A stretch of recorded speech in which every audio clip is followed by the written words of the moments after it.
Day 2 in the books at Roland Garros, and we had some of the big hitters out on show. Jannik Sinner and Carlos Alcaraz with comfortable victories, and Iga going through to the second round too. But the big headlines, Taylor Fritz and Emma Navarro knocked out of the tournament, along with Francisco Cerundolo.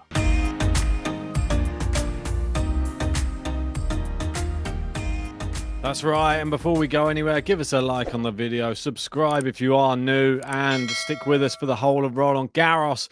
But the big story is where we're going to start, and it was Taylor Fritz, who goes out, the number 4 seed. He had his own quarter in this draw, but he doesn't make it past the first round because Daniel Altmaier, I said it in the draw preview, he is not to be messed with.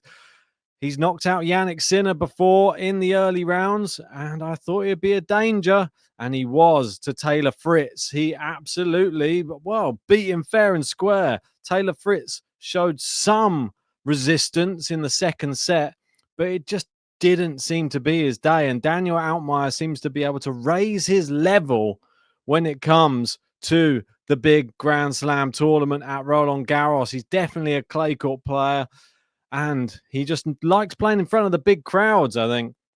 When you're playing against somebody who just doesn't seem to be high on confidence in Taylor Fritz right now, especially on the clay courts, like Chris Goldsmith says here, Fritz ends his clay court season with 3 match wins. O'Connell, Bonzi, and Elise. Last year he did a lot better. Got to the 4th round, even went to 4 sets with Casper Ruud, which is no shame in that. Casper Ruud, a very good clay court expert, I would say. But this year, just out of sorts. Didn't look good on the court. Didn't look like he had any answers for what Altmaier was throwing at him. Altmaier looked the aggressor all the time. Taylor Fritz looked like he was in defensive mode for most of it. And I don't think he was enjoying how slow the courts were playing. You could see he was really just pushing his body left, right, trying to keep the ball in play. And then when he'd go for something big, it was always coming back. I don't think he likes the grueling long rallies. And Altmaier, probably a bit more used to it. He embraced it and took his chances when it mattered. And that 4th set, just dominant to beat Fritz 6-1 in that final set. Questions need to be asked, I think. When you're the number 4 seed in a tournament, in a slam, and you go out in the first round, doesn't look good. Obviously, being American, he's going to be better on the hard courts. He's pretty good on the grass as well, but on the clay, is the jury still out? I think it is, and he's going to have to go back to the drawing board because it's not been a good clay court swing for Taylor Fritz at all. Let me know in the comments, what do you think he has to do to get better on the clay? Does he have to bring somebody else into the training team to be able to get to that next level? I think that could be an idea. Maybe knock on Tony Nadal's door or something like that. Get somebody in who is a clay court master, and then maybe we'll get some better results. But that's just the way it goes. We saw Mickelson, he went tumbling out to Cerundolo, but just going out to very, very good clay court players. And that's the problem at this event. If you're not good on the surface, you get found out. And Taylor Fritz was found out today, as was Mickelson against Cerundolo. It wasn't, well, it's one Cerundolo through, another Cerundolo out. We'll get to that in a little bit. But we got to speak about the other American who also went out, and in more devastating fashion as well. We thought Fritz went out and was humbled. Well, Emma Navarro, I'm not sure what happened here. She got absolutely blitzed by Badosa Maniero. 6-love, 6-1. It was under an hour. And Emma Navarro, I mean, she's not giving the Americans a very good name on the clay courts at all, to be honest. She just didn't turn up. And I know that she's obviously playing a Spaniard. They're obviously good on clay. But you'd expect something, a little bit more fight, something. Just pull out anything. Pull out all the stops. You're in a Grand Slam. just had no answers for Balzas Maniello and just went out very, very poorly. What does this mean for her now? I mean, a lot of people touted her to be doing well again this year. It's more so on the hard courts, I'd say. It's typically American. In Rome, she lost to Towson, only beat Rakhimova. In Madrid, she lost to Vekic. Stuttgart lost to Ostapenko. Charleston lost to Anisimova. So the whole clay court swing, she hasn't really strung back-to-back wins together. So should this even be a massive surprise? That she lost, maybe not. That she lost in this fashion, yes. I don't think that anybody, given her seed, she's number 9. Like, you can't be losing in this fashion. For me, it's a little bit embarrassing. She didn't have to go back to the drawing board. Fritz as well. I mean, maybe they're sitting together somewhere, having a drink together right now, drowning their sorrows, trying to work out where it went wrong. For Taylor Fritz, it gets even worse because by going out this early in the tournament, you've just now gifted Jack Draper number 4 in the live rankings now. He overtakes Taylor Fritz. He hasn't even hit a ball yet at Roland Garros. Insane. So, yeah, obviously Taylor Fritz dropping those points from last year and Jack Draper now up to number 4. I'm all for it. Hopefully Jack Draper can have a good tournament as well, and then we get to see him, well, go far clear of Taylor Fritz in number 4 in the world. And before we go on to some of the players who we expected to win, who've started this campaign successfully, we're going to have to touch on Francisco Cerundolo.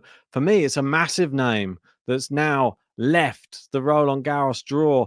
And Diallo, he is having a good year and definitely a player that you wanted to avoid coming in to this tournament. I didn't think that this was possible, though, and especially in straight sets. What a performance this is from the Canadian. It was 7-5, 6-3, 6-4. And I was just so impressed. This is somebody I envisage Cerundolo doing similar to last year. He's looked great all of this year. I think he's made so many quarterfinals of events, gone deep in a lot of tournaments he's played.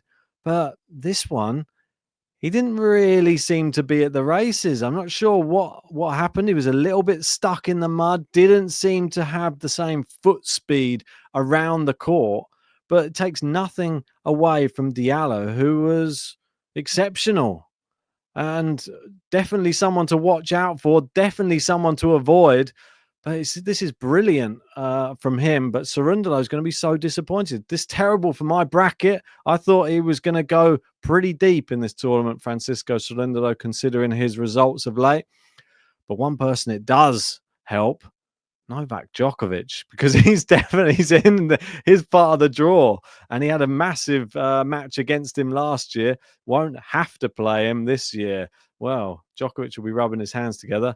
Damien Kust had this to say about the whole thing. He said, now that's a disappointing loss for Francisco Cerundolo after all the build-up to this event. Back-to-back round 4s at Roland Garros in the last 2 years. Now he goes out to Diallo in 3. Wasn't outrageously poor. Just looked ordinary. Lazy footwork later on, was reminiscent of his pre-2025 weaker matches. Yeah, I would agree with that. Good assessment. You've got to be at the top of your game, especially we've got these young, hungry lions coming through like Diallo, who's always trying to prove a point, it would seem. The Canadians looking quite good. We had Chapeau with a win as well. But we'll get on to some of the other results. Let's take a look at, obviously, how Alcaraz and Sinner got on. Comfortable victories. Nothing to see here, as they would normally say. He beat Zeppielli 6-3, 6-4, 6-2. Nice and simple. 8th consecutive win at Roland Garros. Coming here with 2 Masters clay court titles under his belt. Undoubtedly being the best player on clay this year. 31st win of the year. Title defense starts now. Yeah, he looked great. Nothing more you can say about Carlos Alcaraz. Workmanlike performance. I thought he looked brilliant and just did enough. That's all that you expect in these early rounds from these big players. Jannik Sinner as well. He was last on for the day, rocking a new look as well. Quite like the fact that he's changed the outfit and he went from Darth Sinner to Luigi in a week. Yeah, I quite like the new look with the green and the blue. A little bit more colourful. Will his tennis be a lot more colourful? Hopefully. This one wasn't as straightforward as the scoreline did suggest, because obviously it was a nice straight sets victory. But in the final set, he had to come back from love 4 down. But it just proves he can come back from love 4 down. And it was eventually 6-4, 6-3, 7-5. Not as convincing as Alcaraz, but he was playing a French player as well. So you have that to contend with. Nice and comfortable, though. Through to the next round, and just building. Always Jannik Sinner. Somebody else who's through to the next round, they had a slight worry in the second set, was Iga Swiatek. She has now become the current player with the most women's singles main draw matches won at the French Open, with 36. And that's ahead of Sloane Stephens, Kvitova, Svitolina, Pavlyuchenkova, and Azarenka. Yeah, I mean, she's got 4 titles as well, which those ladies don't have. I thought that it was a good performance. She's going to take a little bit of time to get into her flow. It wasn't as convincing as we normally see from Iga in the early rounds. Considering her opponent, I think in other years she would have probably had an even more convincing performance. But I think she'd accept a 6-3, 6-3 victory just to get one under her belt. The second set wasn't straightforward. She was down a break in that second set. Yeah, it started off with losing her serve. She found herself 3-1 down. But yeah, then she came back, got a break. Well, from 3-1 down, she won the next 5 games and won it 6-3. Nothing to worry about. And a good building block for Iga as she now goes into her second round match, which will be against Emma Raducanu, who had a good start, a win in 3 sets. She started well, then one came back in the second, and then she was able to get it done in the third. The big blockbuster match in the women's first round was, though, Paula Badosa versus Naomi Osaka.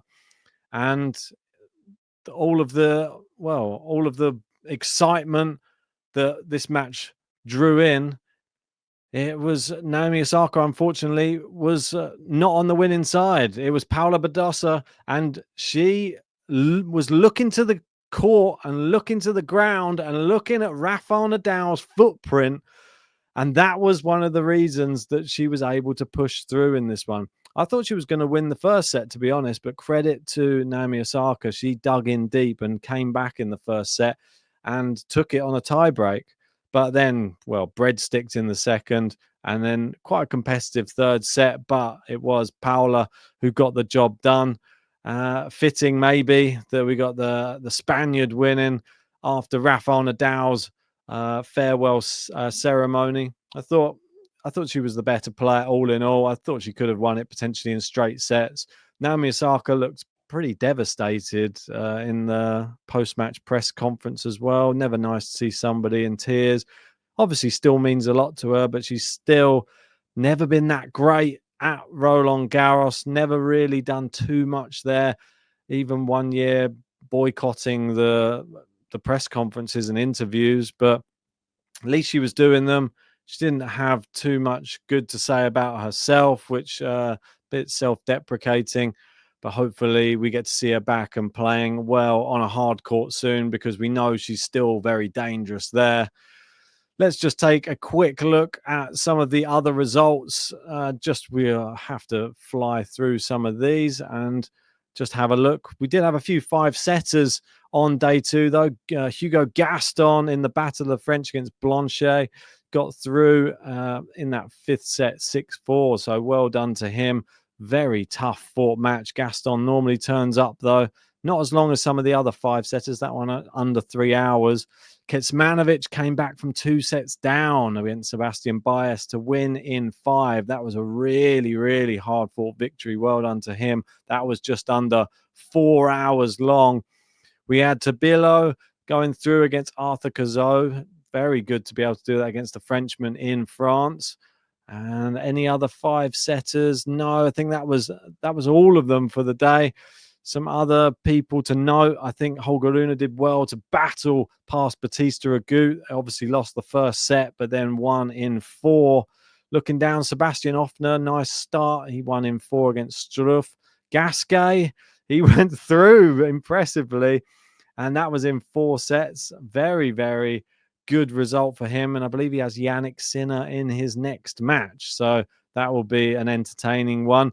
The French crowd will be behind him, but very tall order to get past Jannik Sinner. Going down, Rybakina dropped a set, but was comfortable in the 3rd. Other players to note, let's just have a quick look down here. I thought Christian, that was a crazy result. Knocking out Birol 6-1, 6-love. I expected her to win, but maybe not such a heavy scoreline. Garcia out, still not back to form. And who else? Ostapenko dropped the first set, but then looked like she turned it on, bageling, and then with a 2 in the final set against Polina Kudermetova. One of the Brits, Katie Boulter, going through. She dropped the first set, but came through with 6-1, 6-1 in the next 2. Well done to her. And yeah, Clara Towson going through against Magda Linette. Madison Keys looking good as well. But other than that, I think that's pretty much my roundup of the day 2 action. Let me know which match really did it for you on day 2. Which was the biggest shock for you as well? Was it Cerundolo? Was it Fritz? For me, I think Cerundolo was maybe more shocking in the way he lost in straight sets than it was Taylor Fritz losing. Maybe that's just me, but tell me in that comment section below. I've seen a lot of heat Taylor Fritz is getting over on X. Can you blame them though? He's the 4th seed at a Grand Slam and he's failed to produce.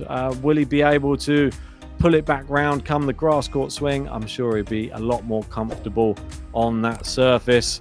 But if you haven't done so yet, give us a like on the video, subscribe if you're new, and we'll see you tomorrow for day 3 and more tennis action.